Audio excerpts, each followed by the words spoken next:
Good morning, digital mentors. I am so happy to be here with you today. I'm going to give you guys a few minutes to show up before we really dive into today's content.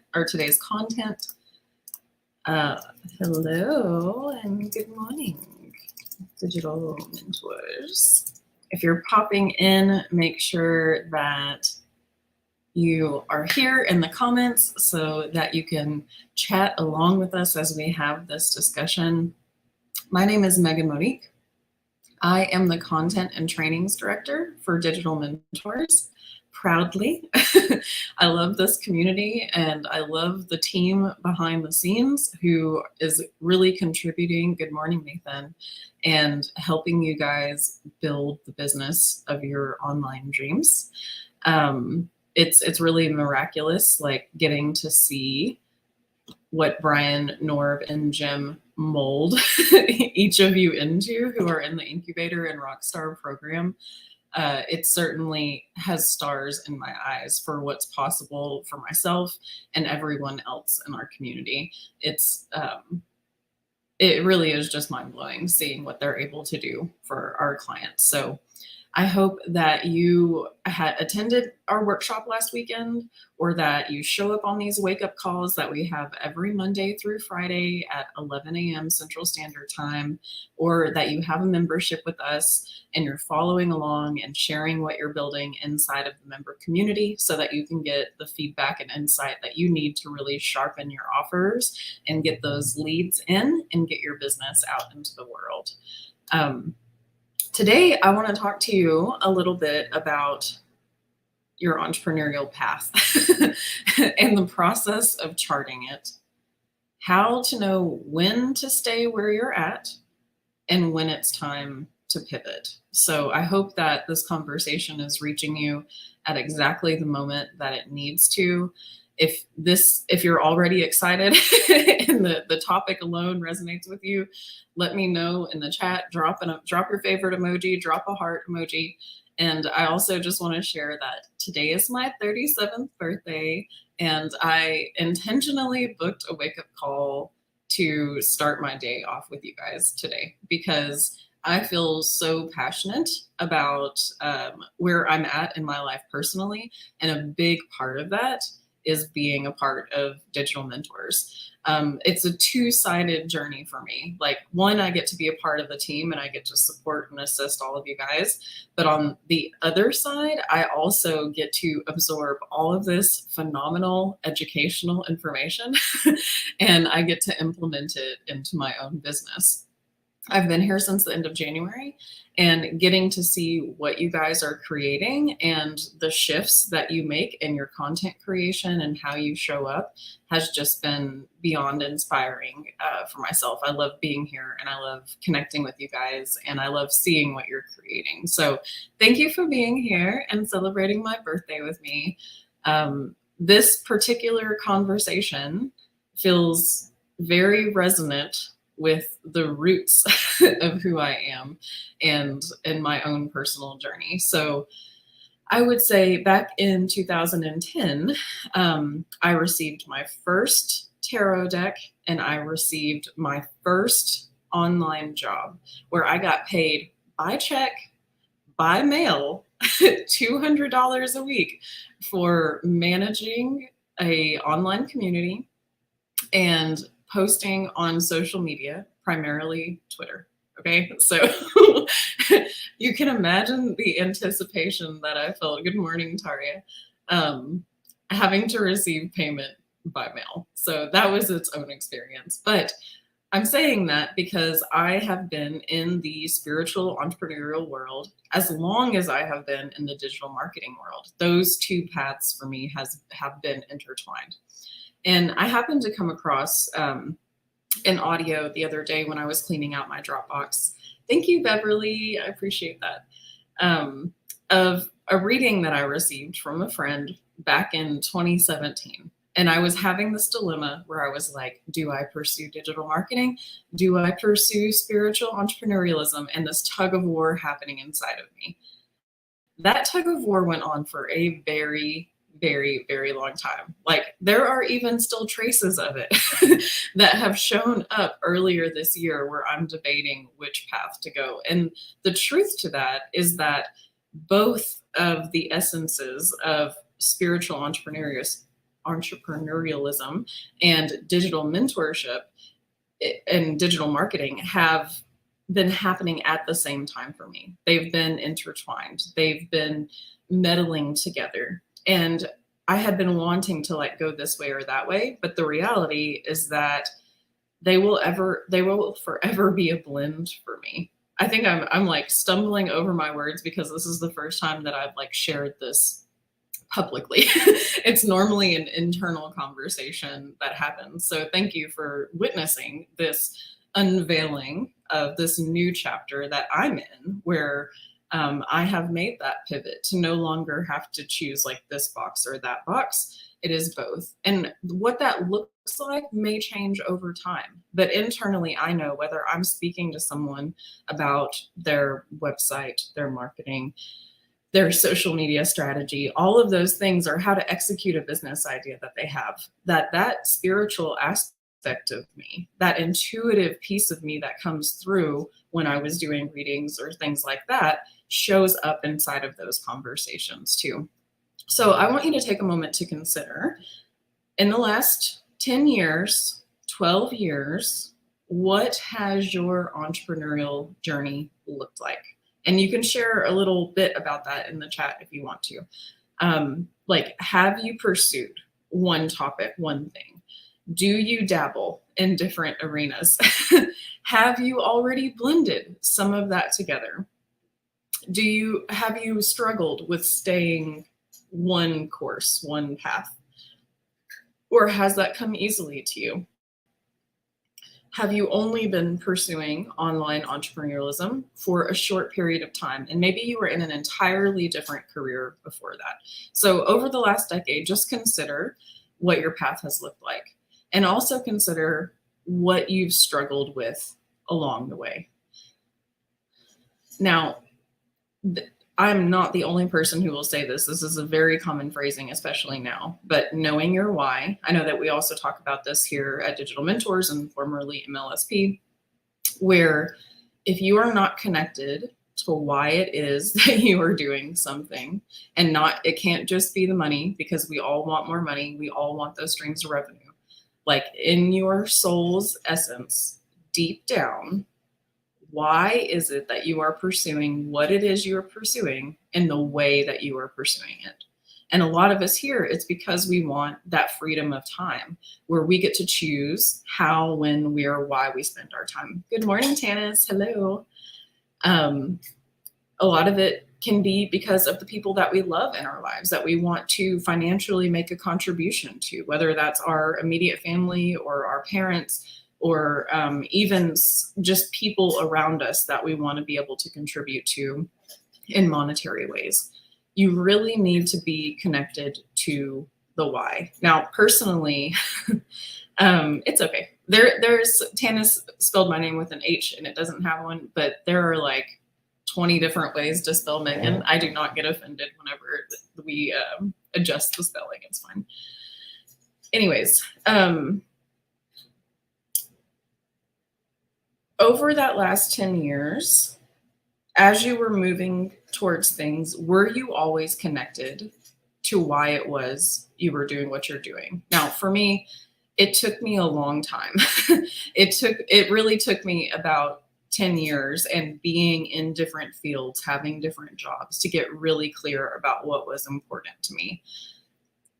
10 years ago, as I was like struggling with who I really was and how I wanted to show up, it may not have appeared that way to the external world, but internally, that was how I felt. And in my personal relationships, everyone around me certainly knew that that was how I felt.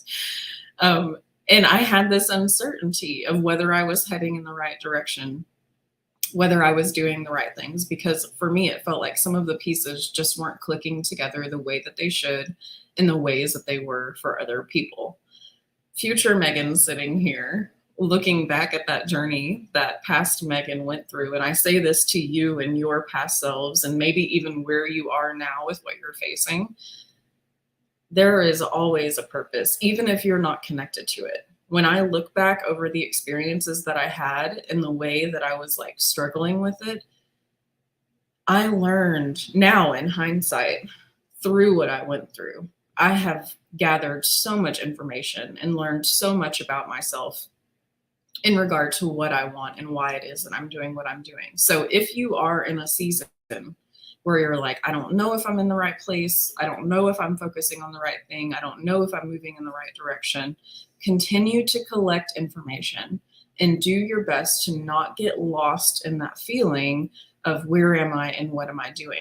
Because you feel that way because you are in the part of your journey where you're still collecting resources and information to inform your future decisions and your future path.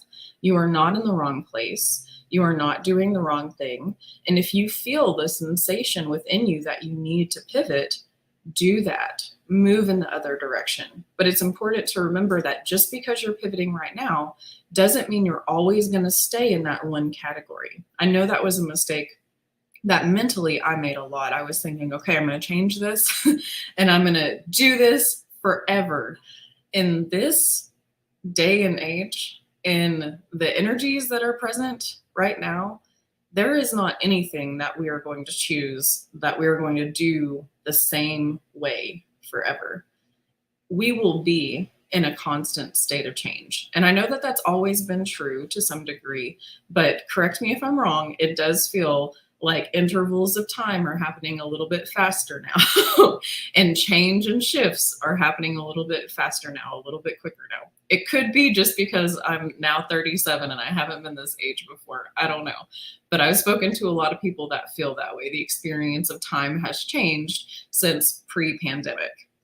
Okay, so just know that whatever choice, whatever pivot you make right now is like a segue for you to enter into this chapter of your path, this season of your path, to collect more information and more resources that will inform your future circumstances. Okay, I never could have predicted that I would be here at Digital Mentors. Like, this brand wasn't even formulated however many months ago, however many years ago, when I was like having that tug of war within myself. And I find myself here now being able to be my full self. And a lot of what I went through, as I owned a brick and mortar business with my best friend at the time for 6 years, and I never would have known that like what I was struggling with and what I went through at that time would inform where I am now.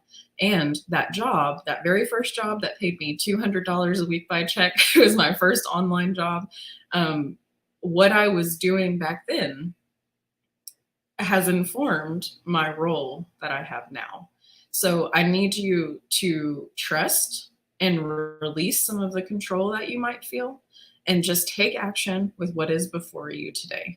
And if you're plugged into that bigger picture of where am I going, what am I doing, what do I need to be focused on, then do it with as little judgment as possible and a lot of curiosity. Be curious about what you're feeling called to. Learn as much as possible. Don't get stuck on what you think the end result has to be, because if you can't achieve it in that chapter, everything that you learned getting there is going to inform the next chapter or the next season that will likely take you there. Okay, so don't give up on yourself. Don't give up on the bigger dream, but you do have to be unattached to what it decides to look like. You know, we don't always have control over those pieces. There has to be alignment with what's important to you, what your values are, what your why is, and what you're trying to accomplish in the world, and what you are capable and able to deliver as an entrepreneur. Okay, so I hope that this conversation has been inspiring to you this morning. I hope that it has given you a little bit more permission to just be in acceptance of where you're at on your path. Clear the judgment away. Get really clear on why you're doing what you're doing and what's important to you. And also know that there are long stretches of time where you are in a marathon. There's a big goal that you're moving towards. And inside of that marathon, there are tiny little sprints happening. And inside of those sprints, you're pivoting, you're making adjustments based on what you're learning, how you feel, what supports your life experience best at that time, because we also know that we don't have control over the circumstance that life brings us. And even if we are setting goals to achieve something, it's possible that something might come in the way of you having that experience or you meeting that goal. It doesn't mean that it needs to be scrapped entirely, but you do need to have trust in the timing of which things unfold. So, do you have any questions? Is there anything that you would like to share about your own personal pivots or your entrepreneurial journey? Please comment and let me know. I am happy to answer any questions that you have. And I do hope that this conversation really resonated with you. It's an important piece of my own journey. There was a period of time when my natural instinct to like shift and pivot and move with whatever flow was present for me was shamed or laughed at or mocked by the people around me. And it brought a lot of, like, I carried a lot of shame around needing to make those adjustments and pivots. But now I've learned, one, human design is something that I follow. And in my human design chart, which is astrologically based, hello, Anthony, thank you for the birthday wishes. One of my expressions is that I should allow myself to shift and adjust as I want to, because it's something that feeds my spirit. It's something that feeds my creativity and my inspiration.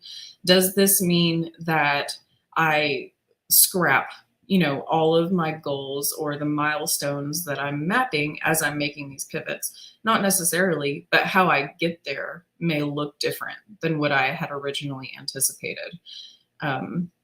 So this is me sharing myself with you that I am this person who has these dual paths that are intertwined. And I feel like a lot of you here are that way too. I've heard the term multi-potentialite used by Emily Wapnack. And I think it's a broad term that's used now. But if you have these different areas of interest, that's okay, because underlying there is some common goals and common factors that all lead, to the same path, which is the actualization of your time and financial freedom, while at the same time you get to be of service in a way that's powerful, impactful, and important to you.